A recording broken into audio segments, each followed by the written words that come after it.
Anna loves, it's me Annie and welcome back to my YouTube channel.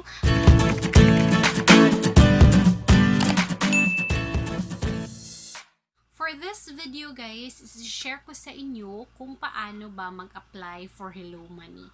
So I know sa inyo guys is nag-aas, especially if you're a seller, like Shopee seller, kailangan natin na meron tayong bank account. But napuproblema ka kung paano ba open ang account sa bank, ano ba yung mga kailangan para ma-approve ka, ano ba yung mga requirements na kailangan mo. So today is i-share ko sa inyo yung pinaka-simple way para mag-apply ka ng or magkaroon ka ng bank account na pwede mong i-link sa Shopee account mo or sa Lazada account mo. And alam niyo ba guys, kailangan nyo lang ng isang ID or isang valid ID, and even student pwedeng mag-apply, but kailangan lang yung age is 18 years old and up. So don't worry, kasi gagawin natin yan, i-share ko sa inyo kung ano ba or kung paano ba mag-apply kay Hello Money. So Hello Money guys is AUB. So partner sila with AUB and yung bank natin is under siya kay AUB. If you're interested sa video na to guys, please watch the full video para at least alam mo kung ano yung mga gagawin, ano yung requirements, ano yung step by step para makapag-apply ka kay Hello Money. So let's start. So, nakalagay dito guys na si Hello Money is you need to prepare one valid ID, and then for video capture, registration will take only 10 minutes and you must be at least 10 years old and up. So, yan yung nakalagay dito kay Hello Money. So, yung Hello Money pala guys is pwede mong siyang i-download sa App Store or sa iOS. So, search nyo lang Hello Money. Meron ka na doong makikita na application. So, doon ka na din mag-apply or mag-register. So, yan. Next. So, nakalagay dito, first na question dito is, are you a Filipino citizen? So, syempre, tayo, Filipino tayo. So, yes. Okay, and then my note na nakalagay dito na please make sure that your ID is still valid and not expire guys ha. Nakalagay dito kailangan hindi expire. If you are going to register an international mobile number, please select Philippine Passport or OFW ID. Okay, so meron ditong ID type. So ito yung mga tinatanggap nila na ID sa application mo guys. First is Philippine passport. So, if may Philippine passport ka and hindi pa siya expire, pwede mo siyang gawin. Driver's license or student permit with OR, guys. O, diba? Pwede siya. So, student permit with OR. Professional Regulations Commission, which is a PRCID. And then, pwede din silang tumanggap ng National Bureau of Investigation, like NBI clearance, police clearance certificate, or police clearance card. Postal ID, voter's ID, tax identification number or yung TIN card mo, barangay certificate, o diba? If wala kang other IDs, pwede kang humingi ng barangay certificate sa barangay nyo. Government Service and Insurance System, which is yung GSIS, Unified Multipurpose ID or yung UMID ID, Social Security System Card, SSS, Senior Citizen Card, Overseas Worker Welfare Administration or OWA Card, Overseas Filipino Worker OFW ID, Seaman's Book, Government Office ID, National Council for Welfare of the Disabled Person, Department of Social Welfare and Development, Integrated Bar of the Philippines or IBPID, School ID, pwede, and then PhilHealth card. So if may ID ka na nakalagay dito is pwede kang mag-apply. So yung gagamitin ko ngayon guys is yung PhilHealth ID ko. So yan. Next step is kailangan natin na i-picture yung ID natin. Please make sure lang guys na pag nagpipicture kayo ng ID nyo is clear siya, hindi siya blur. Para at least mas madaling makita nila yung mga information nyo. So yan, picture na natin yung front ng ID natin. Yan. Then, okay na. And then next is yung back ng ID. Yan. Yan. And then, next step is kailangan mong i-fill out yung information. So, first name. Yan. Lagay mo first name mo. Then, middle name.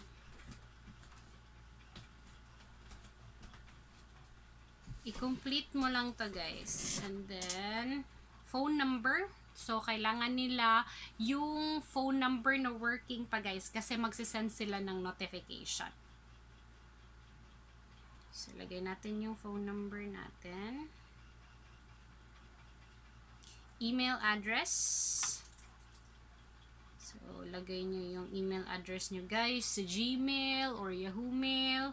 So, kung ano yung email na meron ka, kasi meron din silang isi-send na notification.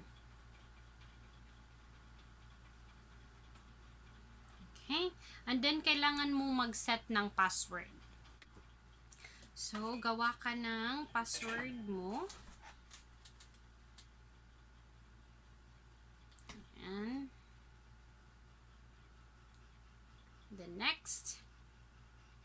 And then, check your text message. So, magsisend sila sa'yo guys ng verification code sa number na linagay mo. So, just make sure na yung number na linagay mo kanina is kailangan siyang working na phone number. So, na-receive ko na guys yung verification code na sinend ni Hello Money.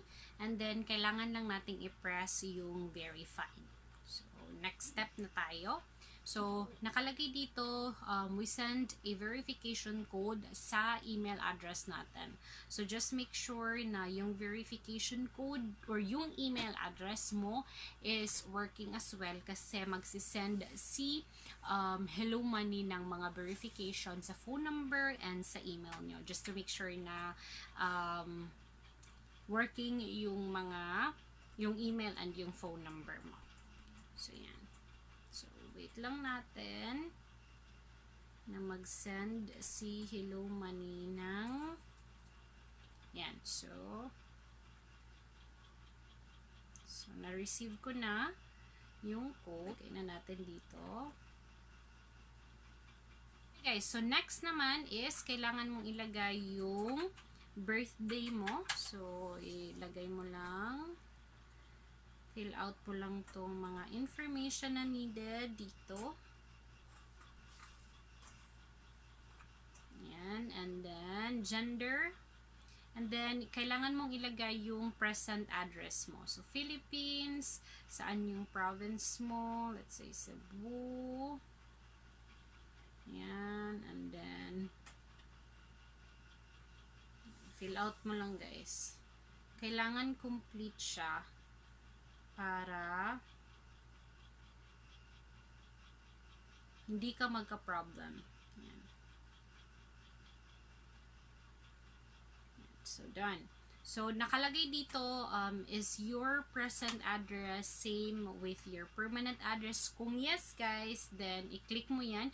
If no, then kailangan mong i-fill out. Let's say, for example, yung permanent address mo talaga is sa province nyo. So, ilagay mo yung province address nyo dito. But if same lang, then click nyo na lang tong naka-check box para at least hindi ka na mag-fill out ulit. So, nag-ask siya ng source of income. So, ano yung source of income mo? Like, employee ka ba? OFW, self-employed, retired, pensioner, dependent, or dependent. So, ako is employed ako, guys. So, kailangan mong ilagay dyan yung mga information. And then, mag-ask din ng name ng company mo. Yan. And then, address. So, saan ba yung address ng company mo?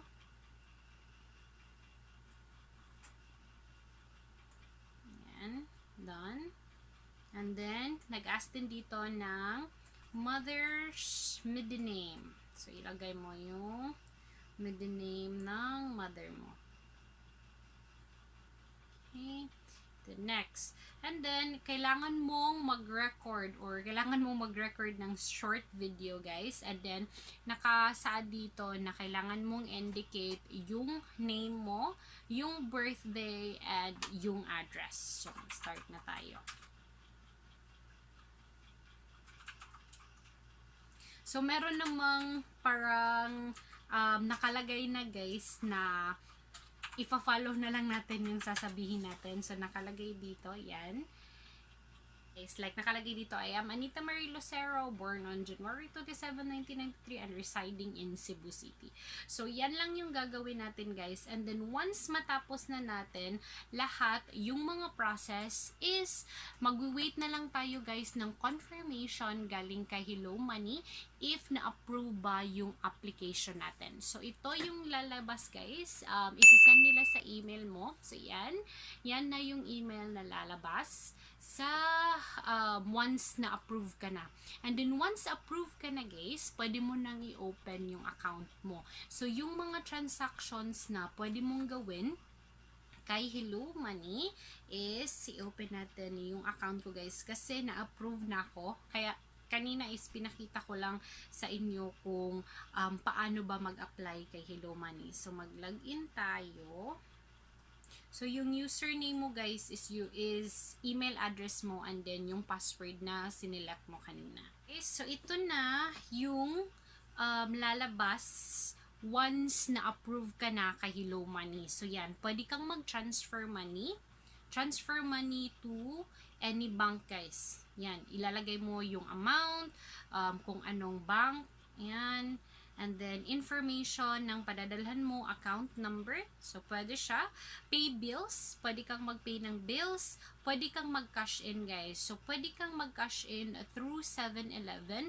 And then, pwede ka ding mag-cash in. I think, pwede to yung bank to bank na pwede mong i-transfer sa bank mo. And then, pwede din sila pera padala, guys. Yan. So, pwede ka magpadala via Cebuana, Annilucero, or Palawan. And then, pwede kang mag-buy ng load. Yan. And then, ito yung mga transaction history mo, guys. Yan. Yan. And then, ATM card, MasterCard. So, yung gagawin mo, once approved ka na kay Hello Money, ang kailangan mo na lang gawin, guys, is pumunta ka sa any AUB bank para makakuha ka ng ATM mo. So, pagdating mo doon sa AUB bank, guys, is kailangan mo lang i-inform sila na meron ka ng Hello Money, approve ka na, and then meron kang i-fill out na form. You just need to pay 100 pesos para sa ATM mo. Within the day as well sa pag-apply mo is makukuha mo kaagad yung ATM mo, and then ililink mo lang dito sa Hello Money application mo, and then pwede mo na kaagad gamitin yung Hello Money. Pwede ka makapag-transfer, pwede ka na nilang transferan ng amount or ng payment ng mga customers mo, and pwede mo na din tong i-link sa Shopee account or sa Lazada account nyo, guys. And yun lang yung process na gagawin nyo. Sobrang simple, so long as meron kang one valid ID, one contact number na active, and one email address. So, that's the steps na kailangan mong gawin para magkaroon ka ng bank account or magkaroon ka ng account sa bank. So, if you are interested sa video na to, guys, and if gusto nyo din na magkaroon ng bank nyo, like for savings, and para makapag-accept ng mga payments, must try Hello Money. So, this is not a sponsored video, guys. Just wanna share with you this video para at least may idea kayo kung ano ba yung kailangan nyong gawin. And wala siyang maintaining balance, guys. Wala siyang maintaining balance. Kahit zero siya, okay lang. So, I'm so excited to share this video. Don't forget to subscribe to my channel. Click the notification bell, guys, para updated ka if meron akong video. So, thank you for watching, guys. See you next time. Bye!